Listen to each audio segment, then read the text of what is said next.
चलिए next question देखिए क्या है।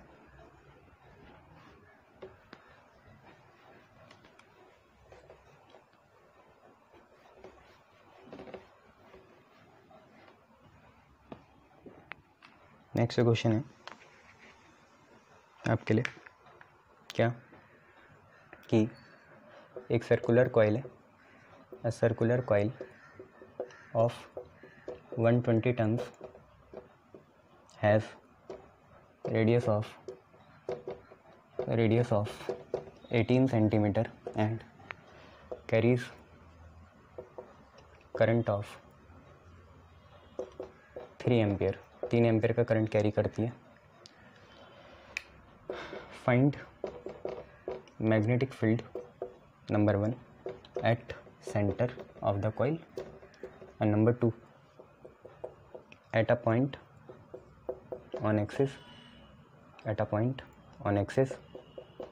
at distance equal to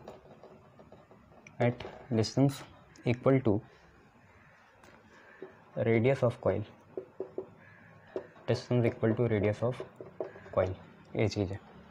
तो अगर आपको याद हो म्यू नॉट अपन 4 पाई एन आई ए स्क्वायर 2 पाई एन आई ए स्क्वायर अपन ए स्क्वायर प्लस एक्स स्क्वायर की पावर 3/2 आता है ना। ये है।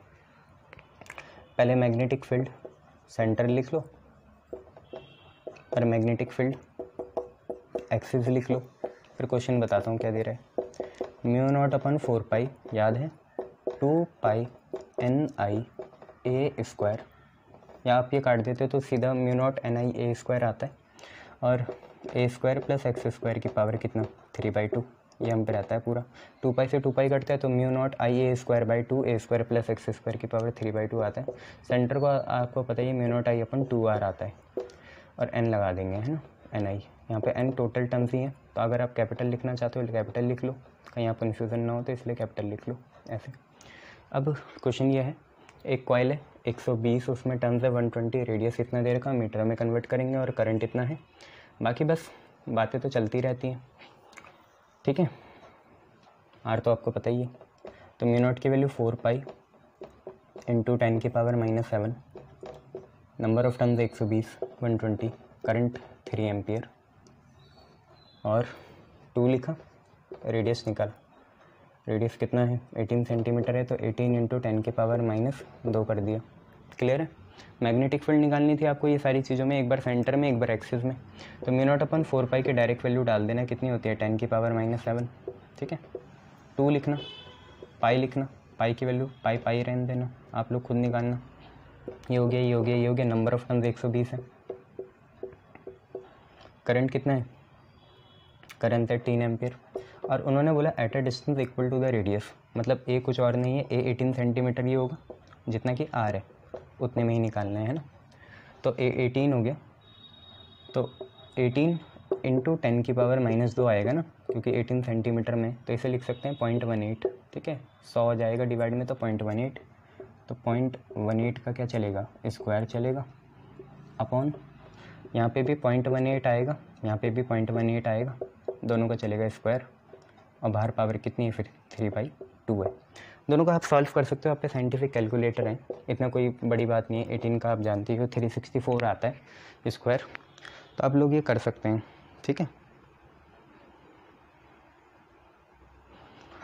364 नहीं 324 आएगा, और 324 की पावर 3/2 है, तो निकाल लेना इसका ना क्यूब रूट। मैं आंसर बता रहा हूँ आपको क्या क्या आएंगे। एक बार आप पे आएगा 1.26 इंटू 10 की पावर -3 टेस्ला, नीचे वाला आएगा 4.4 इंटू 10 की पावर -4 टेस्ला, ठीक है। 4.4 इंटू 10 की पावर -4 टेस्ला, ये चीज़ है, ठीक है। क्लियर, बहुत बढ़िया।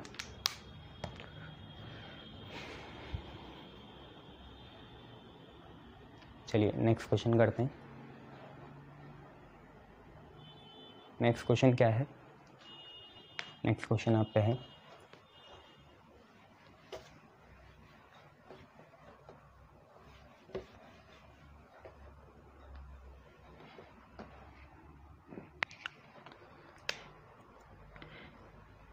नेक्स्ट क्वेश्चन अच्छा क्वेश्चन है। two wires A and B have same length equal to 44 centimetre. दो वायर हैं ए और बी, दोनों की लेंथ है 44 centimetre, carrying same current I, carrying same current of 10 ampere. दोनों में 10 एम्पियर का करंट है बच्चों। Wire A is bent into circle and wire B into square. Find magnetic field for both at center and which has greater magnetic field, magnetic field, बड़ी magnetic field किसकी होगी ये आपको पता करना है। तो क्वेश्चन ऐसा है, दो वायर हैं हम पे ए और बी, दोनों की लेंथ भाई 44 सेंटीमीटर है। एक को हम सर्किल, एक को हम स्क्वायर फॉर्म में क्या कर देंगे, कन्वर्ट कर देंगे। दोनों में एक ही डायरेक्शन में 10 एम्पियर करंट फ्लो कर रहा होगा, डायरेक्शन की कोई चिंता नहीं है। तो आपको बताना है किस में ज़्यादा मैग्नेटिक फील्ड होगी और दोनों की मैग्नेटिक फील्ड भी आपको निकालनी होगी। तो सबसे पहले हम आंसर में ना सर्किल वाला कर लेते हैं, सेंटर में ही निकालनी है सर्किल में। आप ये देखो, जब ये कन्वर्जन होगा तो दो चीज़ें मेंसुरेशन में फिक्स रहती है कि अगर हम वायर को बेंड करें तो पेरीमीटर रिमेन सेम, और अगर शेप में चेंज करें तो वॉल्यूम रिमेन सेम। तो यहाँ सर्किल में पेरीमीटर रिमेन सेम होगा, मतलब length of wire is equal to perimeter of circle, और सर्किल का पेरीमीटर होता है सरकमफेरेंस, इससे रेडियस निकल जाएगा। तो ध्यान से देखो, लेंथ ऑफ अ वायर कितनी है, 44 है, सेंटीमीटर में याद रखना है ना, और सरकमफेरेंस होता है 2πr। तो 44 इज इक्वल टू 2 इंटू 22/7, और यहाँ r आ गया, 22 2 जब 44 होता है, तो r की वैल्यू आई 7 सेंटीमीटर या 7/100 मीटर, ऐसा हम लिख सकते हैं। और हमें चाहिए क्या, अब मैग्नेटिक फील्ड निकालनी है सर्किल के लिए एट द सेंटर। आपको पता है वो कितनी होती है, μ0/4π और 2π। आगे बताओ, या वैसी वाली लिख लें सीधा, μ0I/2r, उससे भी तो बात बन जाएगी ना, सेंटर में ही निकालनी है, पाई तो आता नहीं सर्किल में। तो μ0 की वैल्यू है 4π इंटू 10⁻⁷, और 2 रेडियस की वैल्यू है 7/100, और करंट है आप पे 10 एम्पियर का। तो ये 100 भी कहाँ जाएगा, ऊपर जाएगा। तो यहाँ से चलो तुम खुद सॉल्व कर लेना, 100 ऊपर जाएगा। आंसर बताओ, 2 2 जब 4 हो जाएगा, ये भी तुम्हें बताना है क्या, सॉल्व करके देखो 100 ऊपर चल जाएगा। 2 2 जब 4 काटना, आप पे बचेगा 2π 10⁻⁷, 10 भी ऊपर है, 10 10⁻⁷ है, और 100 भी ऊपर है, अपॉन 7 है। पाई को खोलेंगे तो 22 है ना, ये पाई को खोलेंगे 2π था, तो 2 इंटू 22/7 आ जाएगा, और ये 1 2 3 -4 आएगा, ठीक है, -7 और 1 2 3 -4, और ये 44/49 है, और 10⁻⁴ है, तो 9 के समथिंग आएगा, 0.9। तो आप देख लेना पावर सॉल्व करके, 9 इंटू 10⁻⁻5 आएगा, ठीक है। वैसे तो 0.9 इंटू 10⁻⁴ आता, पर उसे लिख लेंगे 9 इंटू 10⁻⁵ टेस्ला। एंड डायरेक्शन आपको पता है, perpendicular to the plane outward. Direction हमें वैसे पता तो नहीं है, पर perpendicular to the plane outward. तो यहाँ पे लिख लेते हैं मैग्नेटिक फील्ड सर्किल की कितनी आई, सर्किल की आई 9 इंटू 10⁻⁵ टेस्ला। इसे संभाल के रखेंगे क्योंकि कंपेयर भी करना है। इसके बाद बात करते हैं अब स्क्वायर की, बात करनी है अब स्क्वायर की। तो देखो स्क्वायर में होगा क्या, जैसे यहाँ पे हमने बनाया भी, अगर स्क्वायर ऐसे बना, ये हमारा स्क्वायर बना, इस सेंटर ओ में निकालनी है। तो ये तो वैसी होगी जैसे स्ट्रेट वायर की होती है, जैसे ये स्ट्रेट वायर होगी, इसमें 10 एम्पीयर करंट है, इसको ऐसा बनाएंगे, इसको ऐसा बनाएंगे, एंगल आपका कितना होगा, अगर ऐसे देखें 45 डिग्री यहाँ होगा, 45 डिग्री यहाँ होगा। ऐसे ही एक वायर की निकालेंगे, दूसरी, तीसरी, चौथी, सब एक जैसी होगी तो 4 टाइम्स कर देंगे। और इसका डिस्टेंस देखना है यहाँ से। तो सबसे पहले आप ये देखो कि यहाँ पे अगर वायर की लेंथ ए होती, वायर की लेंथ कितनी होती, ए होती, मतलब वायर की जो है लेंथ नहीं, सॉरी, स्क्वायर की साइड अगर ए होती तो पेरीमीटर हो जाता 4a और वो बराबर हो जाता 44 सेंटीमीटर के। इतना सही है ना। Perimeter of a square is equal to length of the wire. ठीक है, तो जो हमारा स्क्वायर है उसकी साइड हमने ए मानी, 4 11 जो 44 होगा, ए की वैल्यू 11 सेंटीमीटर आ गई, मीटर में करेंगे तो 11/100 मीटर आ जाएगी ऐसे। और आपको यहाँ से दिख ही रहा है क्योंकि ये एक स्क्वायर है, तो जो डिस्टेंस होगी वो a/2 होगी। इतना क्लियर है ना। डिस्टेंस कितनी होगी, a/2, मतलब 11 कितना होगा, 200 होगा। लाइट जल गई इसकी 11/200 होगा। क्लियर है। तो जो हमारा डिस्टेंस होगा r होता है ना डिस्टेंस। बच्चों r को रेडियस मत समझना, मैं r' लिख देता हूँ। r क्या, r' क्या है, r is the distance of the observable point जो कि o है फ्रॉम द ये wire, from the one arm of the square. ठीक है, r' is the a/2 and r' is the distance of the observable point from the arm of the wire या arm of the square. तो वो कितना है, a/2 है, तो 11/100 का भी आधा करेंगे क्योंकि ए तो यही ना, 11/100 उसका आधा हो जाएगा तो 11/200 मीटर आ जाएगा। बस ऐसा एक है, ऐसे 4 के निकालने, 4 से मल्टीप्लाई कर देंगे, हो जाएगा। ठीक है, तो बी क्या आएगा, बी जो हमारा नेट आएगा स्क्वायर का वो क्या आएगा, 4 times B due to single arm.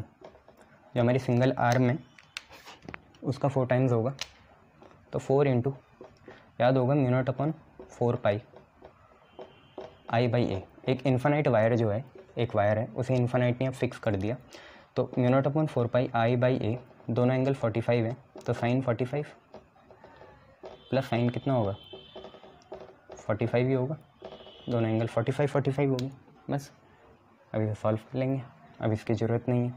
ये समझ में आया ना, a/2 आधा डिस्टेंस था ना, टोटल साइड पता चली, पेरीमीटर 4a हो गया, a is the side of a square और लेंथ 44 है, और डिस्टेंस आया था a/2 किसका, ऑब्जर्वेबल पॉइंट जो o है उसका, आर्म से, आर्म ऑफ द वायर। तो 4 इंटू μ0/4 पाई हुआ 10⁻⁻7। ठीक है, और I/A, यहाँ पे a क्या होता है, a वही डिस्टेंस होता है जो आपने लेना है, कितना है, r' है।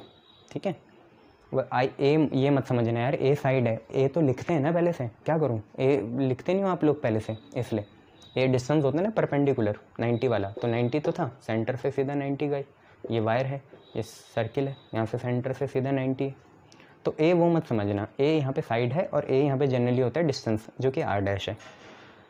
तो 4 इंटू μ0/4 पाई 10⁻⁻7, आई कितना है, आई आपका है करंट 10 और r' आप देखो कितना है, 11/200, 11/200 ये है। तो 4 μ0/4 पाई 10⁻⁻7, आई है 10, r' है 100/200, साइन 45 1/√2, साइन 45 दूसरा भी 1/√2, 1/√2, 1/√2, कुल मिला के 2/√2। ये सॉल्व होके कितना आएगा, 2/√2, और √2 से काटेगा √2 टाइम्स, तो यहाँ पे √2 आ जाएगा। उसके बाद आपको पता ही है 200 ऊपर जाएगा, ये जो 200 है, ये जो 200 है ऊपर गया, 4 के साथ मल्टीप्लाई हो गया, 200 ऊपर गया और 4 के साथ क्या हो गया, मल्टीप्लाई हो गया। ठीक है, 200 ऊपर जाएगा, यहाँ कर रहा हूँ, तो बी स्क्वायर कितना आएगा, 200 ऊपर 4 के साथ मल्टीप्लाई हुआ 800 आया, और साथ में यहाँ क्या है, √2 है, √2 होता है 1.4। अब नीचे क्या बचा, 11 बचा, 11, देखो ना 200 4 800 हो गया, 800 के साथ √2, 11 है ही, -7 और 10 कितना आ जाएगा, माइनस का 6 आ जाएगा। और क्या कर सकते हैं, ये पॉइंट हटेगा तो एक 0 कैंसिल, तो आप आया 80 इंटू 14/11 इंटू 10 की पावर कितना, -6, इसको ये 0 हटा दो, ये -5 हो जाएगा, तभी तो कंपेयर कर पाएंगे। अब मत छेड़ना, वो भी 10 की पावर -5 है, ये भी 14 8 से देख लो कितना होता है, 112 होता है, ठीक है।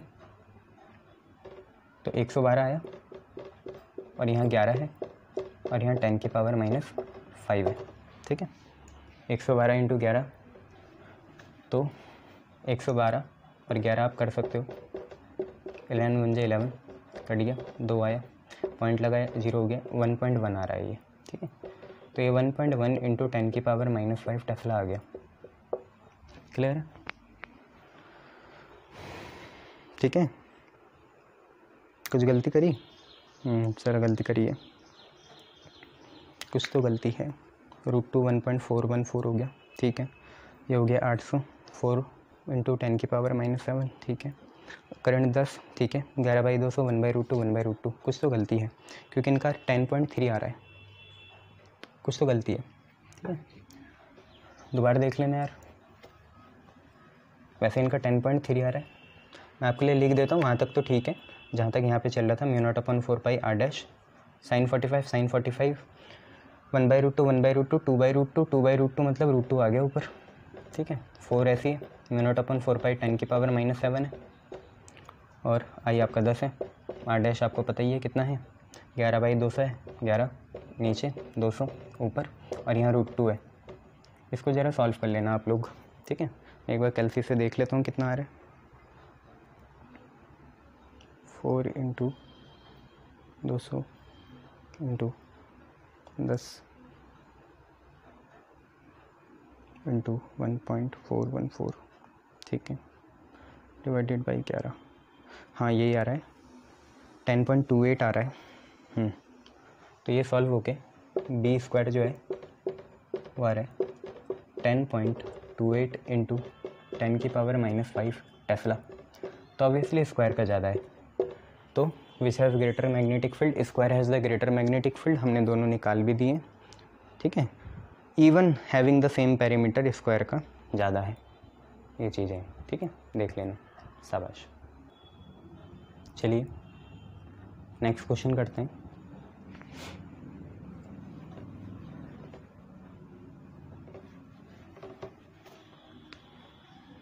नेक्स्ट क्वेश्चन देखो क्या है।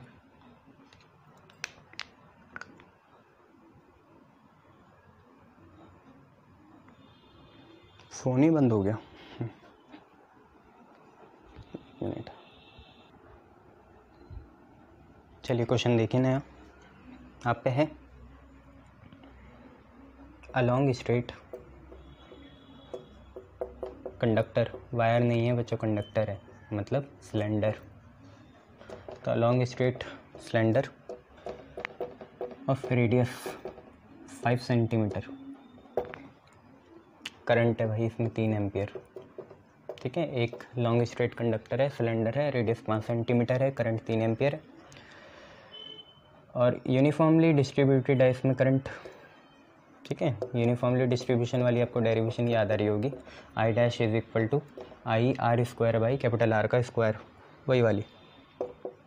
तो find magnetic field at 4 centimetre from axis of conductor, axis of conductor. Relative permeability दे रखी है यार आपको 1000, समझ गए ना कौन सा है, ये सिलेंडर है ऐसे, ठीक है। तो R 4 सेंटीमीटर के डिस्टेंस में निकालना है। देखो अंदर तो आपका यूनिफॉर्म डिस्ट्रीब्यूशन होगा, तो अगर आपको बैट से बटलाव याद है तो ये क्वेश्चन कर लोगे। क्या था, B.dl is equal to μ0 into μr into I', याद आया। अंदर अलग करंट होती है, बाहर अगर I फ्लो करी तो अंदर अलग होती है। तो यहाँ पे क्या आता है, B.dl का integration is equal to μ0 into μr into I'। एक अंदर होता है पार्ट, उसको R बोलते हैं और बाहर वाले को R बोलते हैं। R तो उसका ही होता है ना सिलेंडर का, और स्मॉल r किसका होता है, एम्पीरियन लूप का। तो I' आपको पता ही होगा क्या होता है फिर, μ0 इंटू μr, I' होता है I अंदर वाला R² अपॉन R का स्क्वायर। अब आप ये देखो, ये 4 सेंटीमीटर स्मॉल r है और ये 5 सेंटीमीटर R है। ये करा हुआ है हमने 3 बार क्वेश्चन करा हुआ है वाला, याद के लिए बता रहा हूँ। और B.dl खुलता है तो क्या आएगा, B बाहर, cos 0 तो 1 होता है, dl आएगा और dl लगता है किस में, एम्पीरियन में, तो यहाँ पे आएगा 2πr, ये ना आर से एक पावर कैंसिल हो जाएगी, बी की वैल्यू कितनी आती है mu naught mu R I R square चल ही रहा है और नीचे कितना आएगा 2 पाई। बस वैल्यू डालो, आंसर निकालो, वैल्यू डाल के आंसर निकालो। अब तो निकाल सकते हो ना, निकालो। अच्छा तुम्हें कन्फ्यूज़न है तो मैंने ये भी बोला था 2 से मल्टीप्लाई कर लो, 2 से नीचे भी करना पड़ेगा तो 4 पाई बन जाएगा। अब तो कर लो। तो देखो म्यू नॉट अपन 4 पाई, म्यू नॉट अपन 4 पाई आ गया 10 की पावर -7। म्यू आर आपको दे रखा है 1000, करंट आपको 3 एम्पेयर फ्लो करा रखी है, 2 ऐसी और कुछ है। म्यू नॉट हो गया, म्यू आर हो गया, ठीक है, आई हो गया, पाई हो गया, 4 पाई 2 हो गया और आर स्क्वायर। आर कितना है, अच्छा एक आर तो बचेगा ना यहाँ पे, एक आर बचेगा, यहाँ पे लिख लेते हैं 2 आर है, mu naught mu R I R, ठीक है ये सही है। तो एक आर भी बच रहा है, उस आर को 4 लिखेंगे और वो सेंटीमीटर में है और नीचे उसमें, तो 4 × 10 की पावर -2 लिखेंगे और नीचे कैपिटल आर 5 सेंटीमीटर है तो 5 × 10 की पावर -2 का स्क्वायर लिखेंगे। सॉल्व करो इसे, 4 3 × 12, 12 2 × 24, 24 बचे 25 आ जाएगा, 0.9 के लगभग आएगा भाई। 9.6 × 10 की पावर -3 टेस्ला, ये आप पे आंसर आएगा। 9.6 × 10 की पावर -3 टेस्ला, ये आपका आंसर होगा। क्लियर है, बहुत बढ़िया। नेक्स्ट देखो,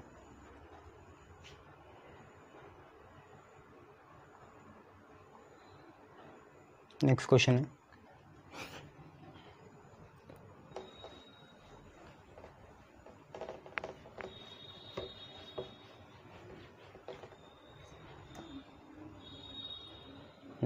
है a solenoid of length 0.5 meter has radius 1 centimeter and made up of 500 tons, carries a current of 5 ampere, carries current of 5 ampere।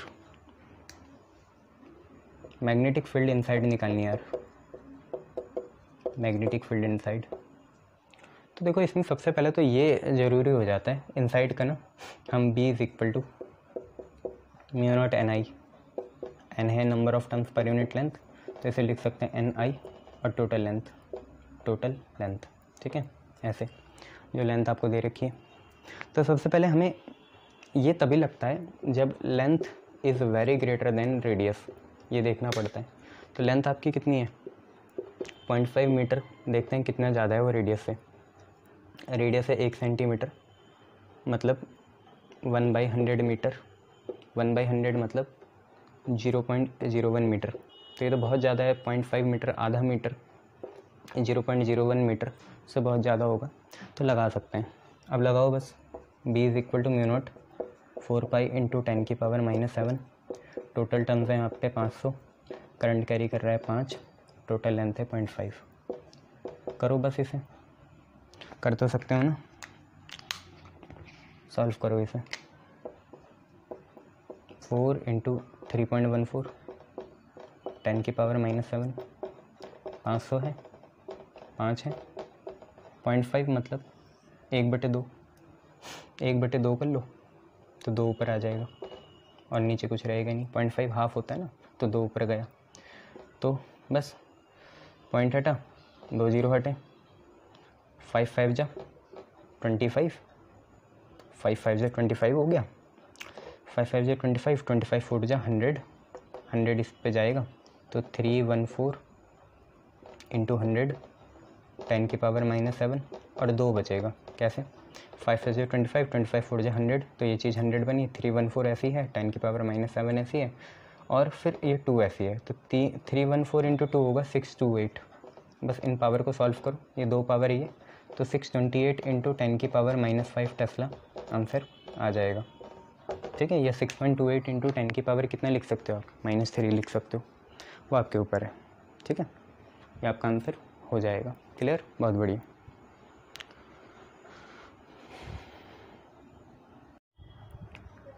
Good morning. Electromagnetism के न्यूमेरिकल कंटिन्यू करेंगे और देखेंगे कुछ नए टाइप के हमें न्यूमेरिकल मिल जाएं। सबसे बढ़िया यूनिट लगी है आप लोगों को भी, मुझे भी, क्योंकि इसमें तरह तरह के अलग अलग तरह के न्यूमेरिकल्स हैं। चलिए तो पहला क्वेश्चन देखिए क्या है। आप पे पहला क्वेश्चन है कि क्वेश्चन है अ सोलेनॉइड, अच्छा इस बार तो बढ़िया हो गया, टोरॉइड दे रखा हमें। A toroid has core of inner radius 20 centimeter and outer radius 22 centimeter, around which 4200 tons of wire are wound. If current in the wire is 10 ampere, find magnetic field, पहला इनसाइड, दूसरा outside. Outside तो तुम्हें पता है zero होती है, और तीसरा in empty space around toroid, इसमें भी जीरो होगी, नेग्लिजिबल होगी मतलब, है ना। तो बी और सी में तो जीरो है, तुम्हें पता है, बाकी देख लो क्या है। तो आपको बोला है एक टोरॉइड है, ठीक है जी, एक टोरॉइड है, ये मार्कर नया है, थोड़ा आपको कम साफ दिखेगा पर बोल भी तो रहा हूँ। तो एक टोरॉइड है, उसका इनर रेडियस 20 सेंटीमीटर है और आउटर रेडियस कितना है, आउटर रेडियस है आपका 22 सेंटीमीटर, जिसमें हमने 4200 टन्स वाउंड करे हैं। करंट दे रखा 10 ampere, inside magnetic field, outside magnetic field, और ये सारी चीज़ें निकालनी है। तो मैग्नेटिक फील्ड होते B = μ0 Ni, N होता है small n, number of turns per unit length. तो टोटल नंबर ऑफ टर्न्स आपको दे रखे हैं। देखो सॉल्यूशन में पहले तो हम 1 2 3 कुछ नहीं डालेंगे, ABC, पहले हम देखेंगे given total number of turns कितने हैं, तो वो हैं 4200। टोटल नंबर ऑफ टर्न्स कितने हैं 4200, करंट कितना दे रखा 10 एम्पियर, ये चीज़ें हैं। और दो रेडियस दे रखे हमें, रेडियस इनर रेडियस है 20 सेंटीमीटर और रेडियस आउटर है 22 सेंटीमीटर। तो सर क्या करें, मीन रेडियस ले लो, दोनों का मीन एवरेज ले लो, ठीक है। तो रेडियस मीन क्या होगा, मीन रेडियस होगा इनर प्लस आउटर बाई 2। अब क्या इसमें खोजें कि शाहजहाँ ने इसे बनाया, ऐसा कुछ नहीं खोजेंगे, सीधा करेंगे, है ना। इनर है 20, आउटर है 22, 22/2, आप पे आ जाएगा 42/2, ठीक है,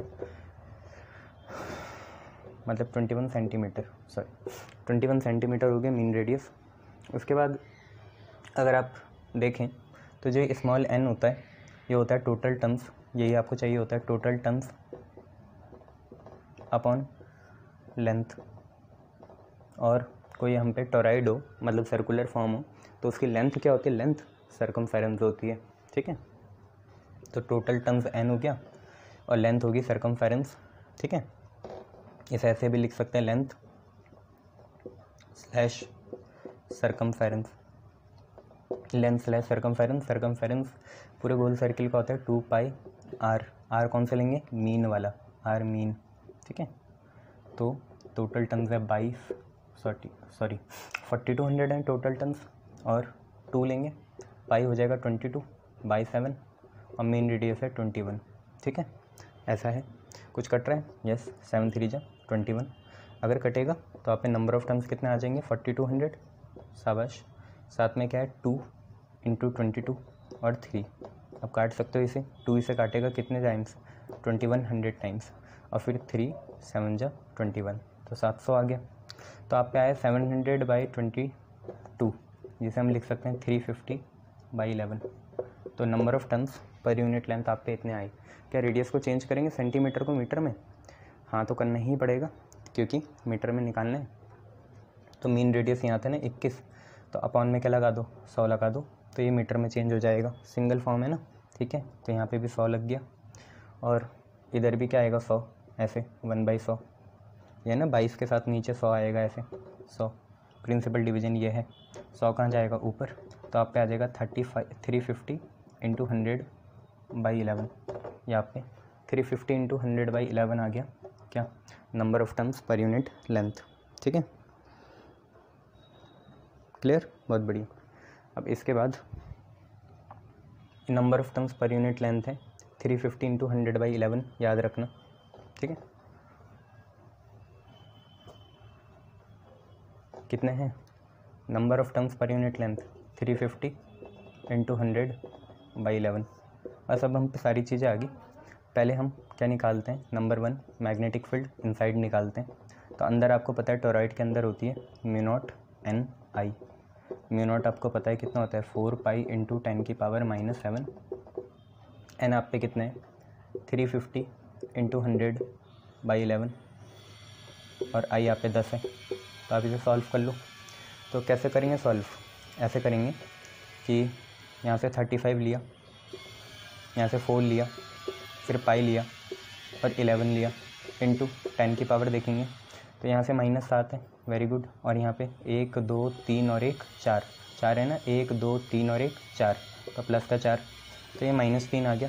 तो 35 इंटू 4 पाई/11 इंटू 10 की पावर माइनस कितना आ गया, -7 और 4 -3 आ गया। और यहाँ पे टेस्ला लगा देंगे। ठीक है, 35 ये 35 2 जा 70 होता है, तो ये 35 4 जा हो गया 140। तो 140 पाई/11 10 की पावर -3 टेस्ला आ गया। और कुछ हरकतें करनी है तो कर लो, नहीं तो ये आंसर तो मुझे ठीक लग रहा है। ठीक है, इनका आंसर वैसे अगर हम इसे कर भी लें तो कितना आएगा, 140 है, 3.14 से मल्टीप्लाई करना, 439.6 आएगा। और जो ये आया 439.6, इसे 11 से डिवाइड करना, तो आप पे 39.9 आएगा। ठीक है, आप पे नीली इक्वल टू कितना आएगा, 39.9 इंटू 10 की पावर -3 टेस्ला, ये आप पे आंसर आएगा।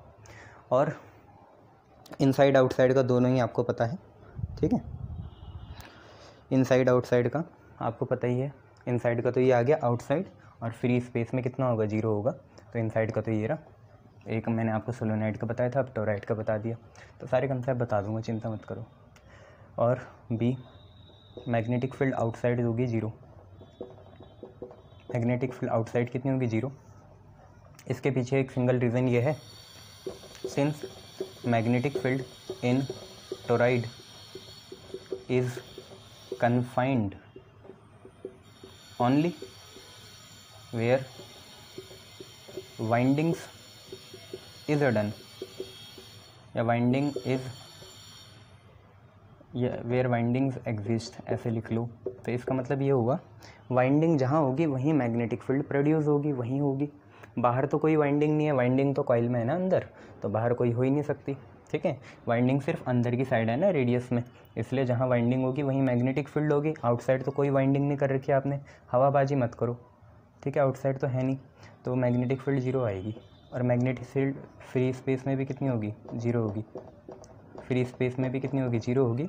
पर फ्री स्पेस में 0 इसलिए है क्योंकि करंट फ्री स्पेस में कितना है, 0 है। क्योंकि करंट फ्री स्पेस में कितना है, 0 है, इसलिए वहाँ पे मैग्नेटिक फील्ड भी फ्री स्पेस में कितनी होगी, 0 होगी। तो कुल मिला के महारथी जो था ये क्वेश्चन, ये ऐसा था। ठीक है, अब हम दूसरा क्वेश्चन करेंगे। और दूसरा क्वेश्चन देखो क्या है, धीरे धीरे इस मार्कर की मार्किंग जो है वो भी डार्क हो रही है, तो मज़ा आएगा। नेक्स्ट क्वेश्चन देखो क्या है।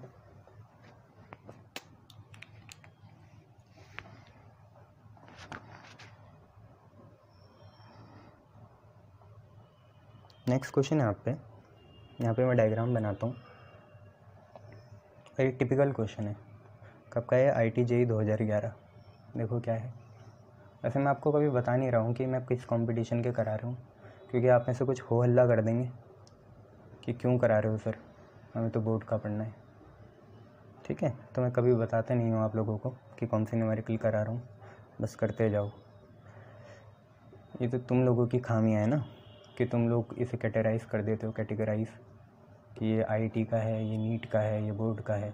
न्यूमेरिकल है, आपको करना आना चाहिए। ठीक है, तो यहाँ पे डायग्राम है।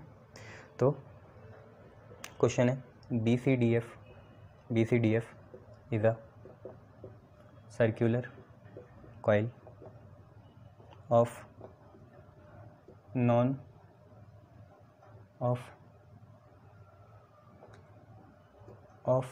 non-insulated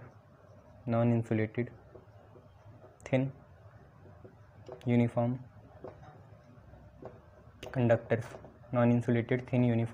conductors,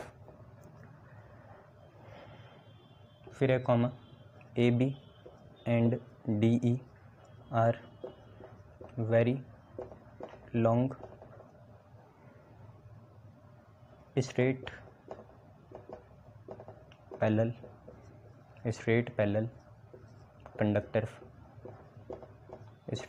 conductors, AB और DE long straight parallel conductors हैं, दिख भी रहे होंगे आपको। सर A और B तो बनाए नहीं, ये लो A और ये AB और DE लॉन्ग स्ट्रेट है और BCDF सर्कुलर है। Straight parallel conductors tangential to coil at the points B and D obvious. इसके बाद इफ़ 5 एम्पियर जो हमारा करंट है enters the coil from A to B, find the magnetic field induction at center O। और diameter हमें दे रखा है, diameter किसका दे रखा होगा, कॉइल का ना। डायमीटर 10 सेंटीमीटर है बच्चे, ये क्वेश्चन देख लो। क्वेश्चन की वर्थ आपको पता ही चल गई होगी कैसी है ना, ज़्यादा कुछ हार्ड तो है नहीं। एक लॉजिक लगा लोगे तो बहुत बढ़िया है कि current is directly proportional to length. ये लॉजिक अगर यहाँ लग गया तो क्वेश्चन फिर हलवा हो जाएगा, ठीक है।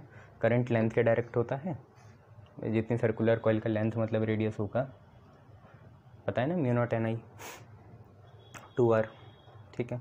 और I और L के बीच में भी रिलेशन पता है तुम्हें। तो देखो हम पे क्या है, सबसे पहले तो BCDF जो है, BCDF एक सर्कुलर कॉइल है, ठीक है, of non insulated thin uniform conductor है, नॉन इंसुलेटेड है, थिन है, ठीक है। उसके बाद AB और DE जो है लॉन्ग स्ट्रेट कंडक्टर हैं, AB और DE लॉन्ग स्ट्रेट कंडक्टर हैं। टेंजेंशियल टू द कॉइल मतलब ये इसकी सतह से छू के जा रहे होंगे ऐसे, ठीक है, आगे तो है नहीं पर ऐसे जा रहे होंगे। 5 एम्पियर करंट फ्लो करेगा। अब आपको पता है यहाँ पे कैसे करेगा, इधर के लिए ऐसा और इधर के लिए ऐसा, तभी तो बाहर निकलेगा बच्चों। ऐसे जाएगा ना, यूँ ऐसे बाहर निकलेगा, ऊपर भी जा सकता है ना। आपको क्या पता कि हमने तो ऐसे दिखा दिया, पर डायग्राम हमें कंप्लीट करना है। क्या पता ये ऐसे जाए, यूँ फिर यूँ जाए, ठीक है, 2 बार जाए C से, ऐसे भी हो सकता है। 5 ampere current enter the coil from A और फिर A to B, ठीक है। A से B एंटर करा, फिर नीचे चल जाएगा, C से D, D से F, फिर B से C जा सकता है, C से D, फिर D से E निकल सकता है। मैग्नेटिक फील्ड निकालनी है। O पे डायमीटर 10 सेंटीमीटर है, तो ये चीज़ कितनी हुई, 5 सेंटीमीटर हुई। तो ये भी चीज़ 5 हुई, ये भी 5 हुई, ये भी 5 हुई, ये भी 5 हुई, 5 सेंटीमीटर हुई है सारी ये, ठीक है। वो आपको पता ही है। तो आपको निकालना है जी, कैसे करोगे सोच लो, आगे बढ़ेंगे फिर। पहले तो रफ में कर लो, बढ़िया हो जाएगा तुम लोगों के लिए। कैसे करोगे बताओ, समझ में आ गया? साफ दिख रहा है इसमें? हाँ, धीरे धीरे साफ दिख ही जाएगा। तो आप क्वेश्चन ऐसा है कि BCDF सर्कुलर कॉइल है, ठीक है भाई, इसका डायमीटर 5 है, रेडियस 5 सेंटीमीटर हुआ। करंट A से B को आई 5 एम्पियर की, डायमीटर भी 5, डायमीटर रेडियस भी 5 है आपका, और करंट भी 5 आई, और वो ऐसे निकल गई। तो आपको मैग्नेटिक फील्ड बतानी है। तो पहले हम सर्कुलर पोर्शन की बात करते हैं, सर्कुलर पोर्शन की। अब बच्चों जब भी ऐसे कॉम्प्लेक्स हो ना, तो उसमें एक शॉर्टकट लगाया करो। जो सर्कुलर पोर्शन है ना, उसके लिए ये जो हमारी करंट होगी सर्कुलर पोर्शन के लिए, करंट डायरेक्टली प्रोपोर्शनल होगी लेंथ के। अब आप देखो, मैं आपको एक चीज़ बताता हूँ, आप ये देखो, BCD जो पार्ट है वो आधा सेमी सर्किल है, और BFD भी क्या है, आधा सेमी सर्किल है। तो आर्क बोल देते हैं इसे, आर्क होता है ना पार्ट ऑफ अ सर्किल। तो arc BCD is equal to arc कितना BFD, आर्क BCD और BFD आर्क क्या होंगे, सेम होंगे, दोनों आर्क सेम है। तो अगर इनकी लेंथ सेम है, आर्क लेंथ है ना, ये आर्क लेंथ सेम है, तो करंट भी सेम होगा। तो current across BCD is equal to current across BFD, दोनों सेम होगा। और कितना होगा, आप देखो टोटल 5 एम्पीयर घूम रहा है, तो अगर टोटल लेंथ भी मान लो 2πr होती तो इतना पोर्शन πr हो जाता और इतना पोर्शन भी कितना हो जाता, πr हो जाता। तो अगर लेंथ आधी हो गई और लेंथ और करंट डायरेक्ट हैं तो करंट भी क्या हो जाएगी, आधी। टोटल कितनी थी, 5 एम्पीयर घूमने वाली थी इससे, तो अब आधी आधी घूमेगी, मतलब 5/2 मतलब 2.5 एम्पीयर घूमेगी। बट घूमेगी कैसे, एक में ऊपर एक में नीचे, एक में नीचे जा रही है एक में ऊपर। हाँ पूरी कंटिन्यूटी है, पूरे सर्किल में तो ऐसे ही घूम रही है एंटी क्लॉकवाइज, पर बस अगर हम स्पेसिफिकली BCD को देखें तो BCD में नीचे आ रही है और BFD में ऊपर जा रही है। ठीक है, तो BCD में कैसे आ रही है वो यहाँ लिख लेते हैं। इक्वल तो है मैग्नीट्यूड में एंड अपोजिट है डायरेक्शन में। इक्वल एंड अपोजिट समझ ही गए होंगे, मैग्नीट्यूड कभी भी अपोजिट नहीं होता, डायरेक्शन ही होती है। तो इक्वल है मैग्नीट्यूड में, अपोजिट है डायरेक्शन में, तो डायरेक्शन में अपोजिट है। तो अगर हम ये देखें कि magnetic field due to BCD कितना होता, अगर हम देखते हैं तो सेमी सर्किल का आधा होता। तो आपको अगर याद है तो हम यहाँ लगाते हैं bite-Savart law, μ0/4π I dl sin 90 और अपन रेडियस का स्क्वायर यही लगाते हैं, μ0/4π I dl sin 90 का होल स्क्वायर, sin 90 1 हो जाता। और जब हम टोटल इंटीग्रेशन करते तो हमें dl का इंटीग्रेशन करना पड़ता। वैसे तो यहाँ dB आता है ना बाइट-सैवर्ट लॉ में, तो मैं सीधा b निकाल रहा हूँ, तो यहाँ इंटीग्रेशन करना पड़ता है dl का। और dl लेंथ आधी है तो यहाँ πr आता, πr। ठीक है, r से r काट देते तो आप पे आता μ0/4π I π/r, ये आप पे आता। पाई से पाई काट देते तो आप पे आता μ0I/4r। अब इसकी मैग्नेटिक फील्ड कैसे जाती BCD की, क्योंकि BCD नीचे जा रहा है तो इसको ऊपर की साइड जाना चाहिए था, ऐसे जा रहा है तो ये ऐसे जाता, ऐसे ऐसे, ये होता मैग्नेटिक फील्ड ड्यू टू कितना BCD। अगर आप विजुअलाइज कर पाएँ तो बहुत बढ़िया है, मेरे पास ये 2D वाइट बोर्ड है, यहाँ नहीं कर पाता, तो मैं इसको ऐसे मान लेता हूँ। अब अगर आप ऐसे ही देखते तो अगर आप BFD के लिए निकालते, BCD के लिए इतना है, BFD के लिए सेम यही आता μ0I/4r, पर ये जाता इधर की साइड, ये इधर की साइड गया और ये इधर की साइड जाता, नीचे की साइड ऐसे आता। दोनों अपोजिट हैं, दोनों कैंसिल हो जाते क्योंकि मैग्नीट्यूड सेम है, दोनों की डायरेक्शन अपोजिट है। तो B ड्यू टू सर्किल जो आपका आता वो आता, दोनों को माइनस करके BCD minus magnetic field of BFD ये आता, दोनों सेम थे तो जीरो आ जाता, ये दोनों कट जाते हैं ना। तो सर्कुलर पोर्शन से आपको पता चल गया नेट कितना आ रहा है, जीरो, क्योंकि एक करंट नीचे जा रही है। अगर हम पर्टिकुलरली सिर्फ सेमी सर्कुलर पोर्शन को देखें तो एक करंट नीचे जा रही है और एक करंट ऊपर आ रही है, तो पर्टिकुलरली कितना आता है, फिर जीरो आता है मैग्नेटिक फील्ड। एक का मैग्नेटिक फील्ड ऐसे जाता है, एक का ऐसे जाता, सेम लाइन में थे, दोनों सेंटर में ही निकालने पड़ते ना हमें, तो दोनों सेंटर में ही निकलते, एक ऐसे जा रहा था और एक ऐसे जा रहा था, तो दोनों कैंसिल हो जाते, 180 डिग्री बन रहा था। तो सर्कुलर पोर्शन से तो आपका जीरो आ रहा है, सर्कुलर पोर्शन से आपका कितना आ रहा है, जीरो आ रहा है। हमारा मेन कंक्लूजन ये निकला कि magnetic field due to BCDF जो हमारा सर्कुलर पोर्शन है वो कितना आ रहा है, जीरो आ रहा है, क्योंकि यहाँ इक्वल एंड अपोजिट होंगे, है ना, आधे आधे सेमी सर्किल BCD और BFD की वजह से दोनों की करंट अपोजिट है, तो मैग्नेटिक फील्ड मैग्नीट्यूड में तो सेम होगी, डायरेक्शन में अपोजिट होगी, तो जीरो आ जाएगा। अच्छा, अब स्ट्रेट कंडक्टर के लिए तुम्हें पता है एक एंगल 0 बनेगा, एक एंगल 90 बनेगा, इतना तो क्लियर है ना। डायग्राम वैसे अपनी कॉपी में 2 बार बनाना है ना, एक बार बिल्कुल साफ, एक बार घिचपिच जो तुमने करा, तभी तुम्हें समझ में आएगा सर क्या कहानी बुनना चाह रहे हैं। अब हम स्ट्रेट कंडक्टर के लिए बात करते हैं, सर्कुलर के लिए तो जीरो हो गया। तो magnetic field due to straight conductor किसके बारे में, AB के बारे में, इसके बारे में बात करनी है। तो तुम्हें पता है कुछ नहीं होगा, μ0/4π लिखेंगे, शाबाश, I/A या I/R बोल लो, रेडियस तो R होगा ना, डिस्टेंस जितना है, ठीक है, म्यू नॉट अपॉन 4πi/r, और एक एंगल यहाँ बनता 90। तुम्हें पता है ऐसा अगर स्ट्रेट वाली बात हो सर्कुलर तो एक 90 और एक 0 बनेगा, sin 90 और sin 0। ठीक है, ये sin 90 1 होता है, sin 0 0 होता है, तो mu naught upon 4πi/r sin 90 1 sin 0 0, तो 1 + 0 1 ही आता, तो म्यू नॉट अपॉन 4πi/r हो जाता। और करंट अंदर को आ रही तो प्लेन के अंदर है तो मैग्नेटिक फील्ड बाहर को निकलेगी आउटवर्ड, करंट अंदर को मैग्नेटिक फील्ड बाहर को, करंट अंदर मैग्नेटिक फील्ड बाहर। ठीक है, कौन सा रूल बताओ, करंट और मैग्नेटिक फील्ड को जोड़ने वाला कौन सा रूल है, राइट हैंड थंब रूल। ठीक है, करंट अंदर को मैग्नेटिक फील्ड बाहर को, ये भी तो प्लेन के अंदर ही है तो ये भी बाहर जाएगा, दोनों इसलिए आउटवर्ड जाएगी, इसके लिए भी आउटवर्ड जा रही, इसके लिए भी आउटवर्ड जा रही। समझो, वाइट बोर्ड है, करंट ऐसे जा रही बाहर निकल गई, ऐसी वाइट बोर्ड है, करंट ऐसे जा रही बाहर निकल गई, तो दोनों बाहर ही निकल रही हैं। ठीक है, तो आउटवर्ड जा रही है, और किसके आउटवर्ड, प्लेन ऑफ परपेंडिकुलर के जो ये वाइट बोर्ड है आउटवर्ड्स, और कैसे परपेंडिकुलर, आउटवर्ड जा रही है और कैसे जा रही है परपेंडिकुलर जा रही है। ये बात है, ऐसे दूसरा भी निकलेगा, दोनों सेम निकलेंगे, दोनों को ऐड कर देंगे, और क्या चाहिए ज़िंदगी में। ठीक है, वैल्यू डालनी है तो डाल दो। रेडियस तुम्हें पता है कितना है, 5 ही है ना, रेडियस तो यहाँ से डिस्टेंस देखेंगे ना 5 ही है वो। ठीक है, तो मैग्नेटिक फील्ड ए बी, तो म्यू नॉट अपॉन 4π हुआ 10⁻⁻7 इंटू आई 5 है। ठीक है, और रेडियस कितना है, 5 सेंटीमीटर है, सेंटीमीटर को मीटर में चेंज करेंगे तो 5⁻⁻2 आ गया। ठीक है सर, यहाँ स्क्वायर आता है, पागल हो क्या, नहीं आता स्क्वायर। ठीक है, ऐसे ही रहता है, इलेक्ट्रिक फील्ड नहीं है ये। 5 से 5 कट गया, कितना आया, mu naught upon 4πi/r sin 5 तो ये ऊपर जाएगा तो ये 10⁻⁻, कितना हो गया 7, और ये ऊपर जाएगा तो प्लस का 2, तो 10⁻⁻5 टेस्ला हो गया, और परपेंडिकुलरली आउटवर्ड जा रहा है ये। अब ऐसी ही मैग्नेटिक फील्ड हम निकालते हैं किसके लिए, अब मैग्नेटिक फील्ड निकालते हैं ए बी पोर्शन के लिए, हो गई डी ई के लिए भी निकालते हैं, सेम वही कंसेप्ट, इसी के जैसा तो ये सिमेट्रिक है, तो म्यू नॉट अपॉन 4π।